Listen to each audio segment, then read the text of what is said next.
Ready? Yep. Okay. This is my grandmother's brownie recipe.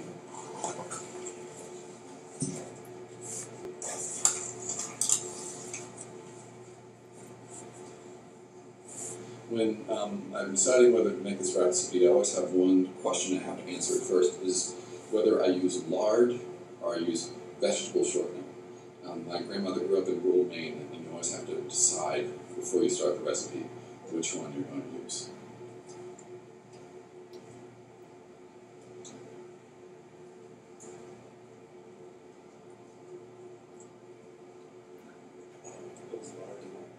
Vegetable shortening.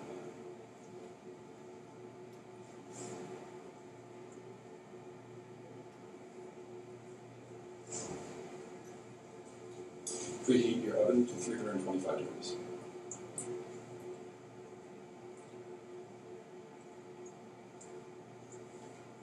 Need a 9-inch by 9-inch brownie pan.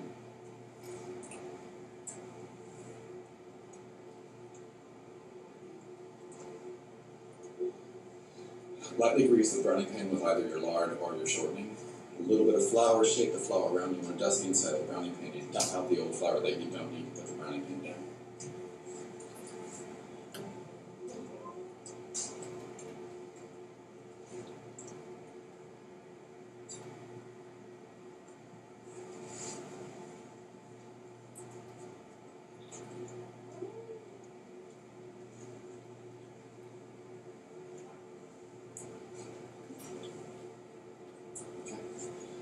In a glass bowl, my grandmother didn't have a microwave, but I get to use a microwave.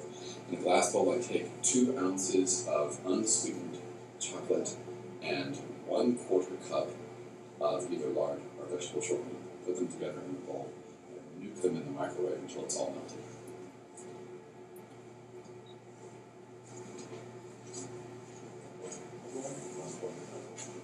One cup would be good.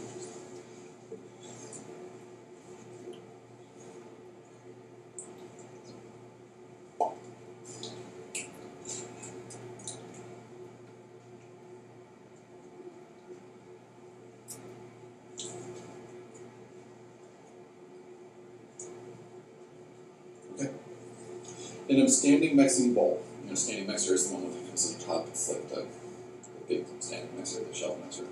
You put in 1 cup of sugar and 2 eggs.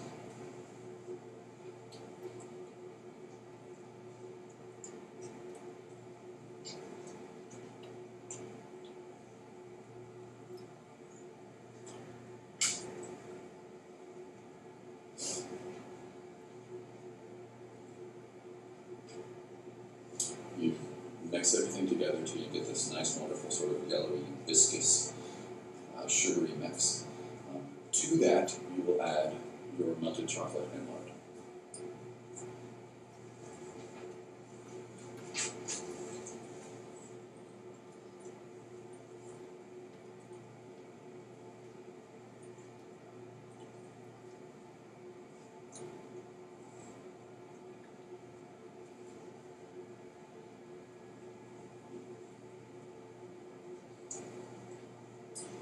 When that's all together, you add 2 cups of flour and 1 cup of walnuts.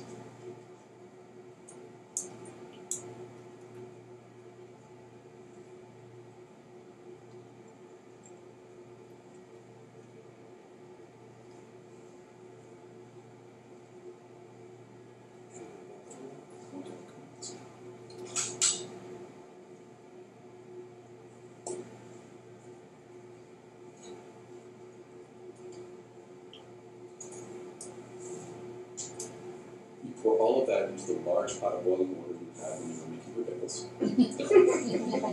Something else available to me, I had to try.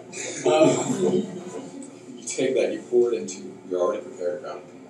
The brownies go into the oven for 35 minutes.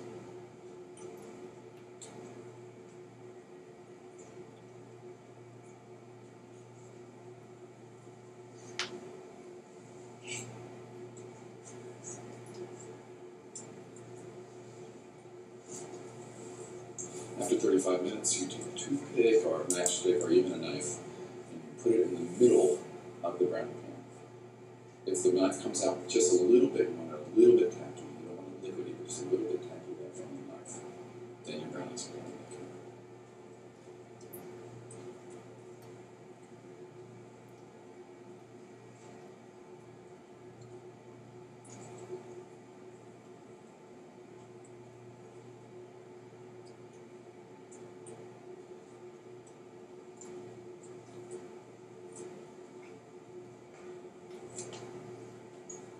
Allow the brownies to cool completely. Cut, serve, dessert.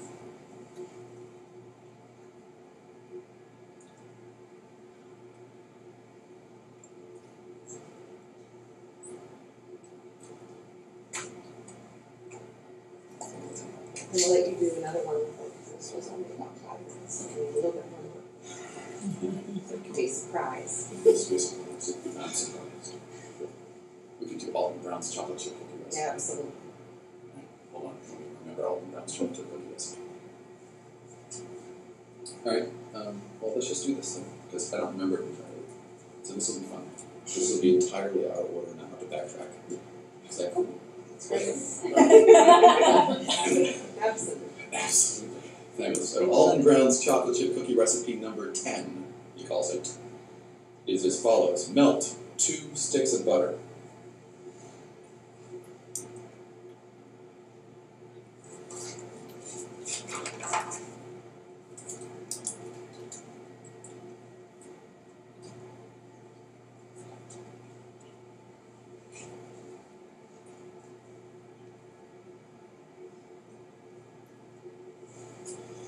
Allow the butter to cool a little bit. You don't want to solidify again at room temperature, but you want cool melted butter. To that, you will add 3/4 cup of white sugar and 3/4 cup brown sugar, 1 tablespoon of vanilla extract, 2 egg yolks.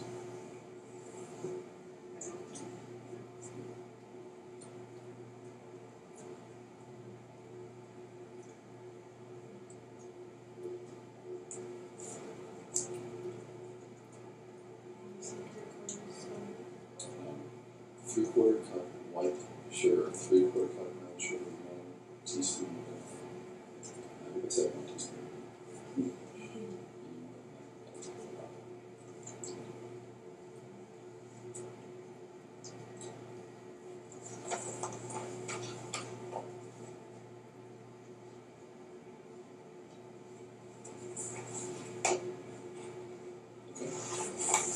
It's very important, again, that the butter not be hot when you do this because you will cook your eggs and you'll end up with little chunks of scrambled egg in your cookie.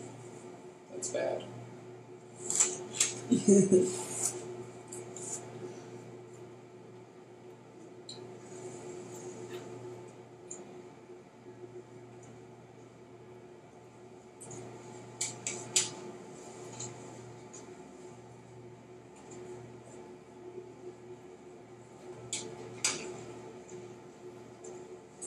In a separate bowl, you mix 2 1/4 cup of flour, 1 teaspoon of salt, 1 teaspoon of baking powder. Mix this together.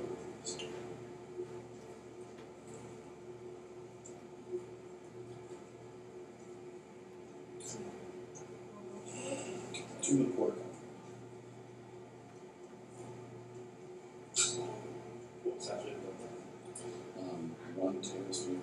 Teaspoon of salt, 1 teaspoon of baking soda powder.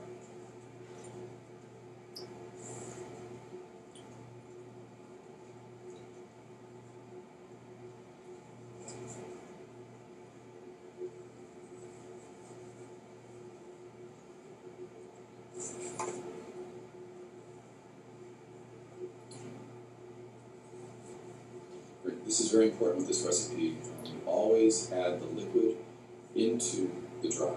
In any cookie recipe, Alton Brown say the liquid always goes into the dry. Sugar is considered a liquid because it actually melts in the butter and the egg in this case. And pour that into your dough.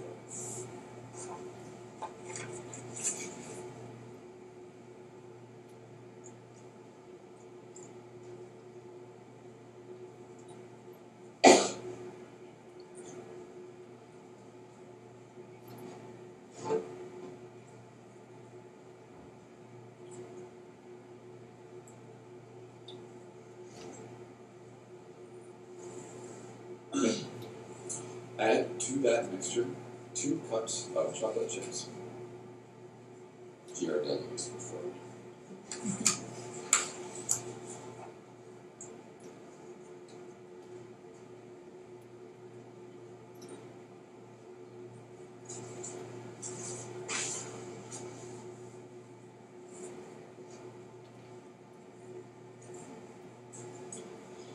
Mix that up.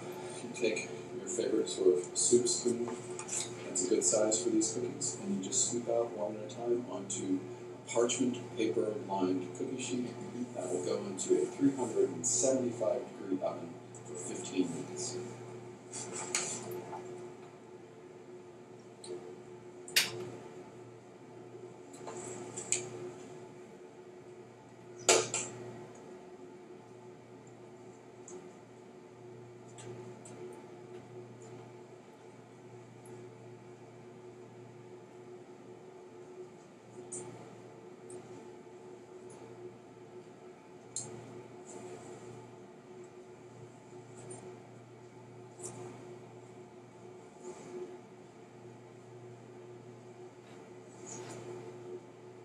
After 15 minutes, you take a look. As long as they're golden brown, they come out. They cool for 2 minutes on the pan.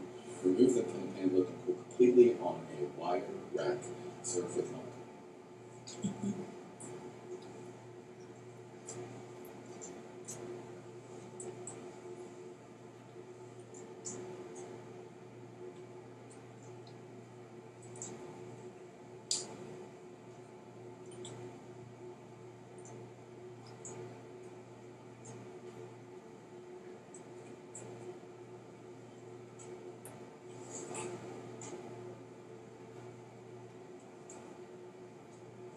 Chocolate chip cookie number 10. Switch it out.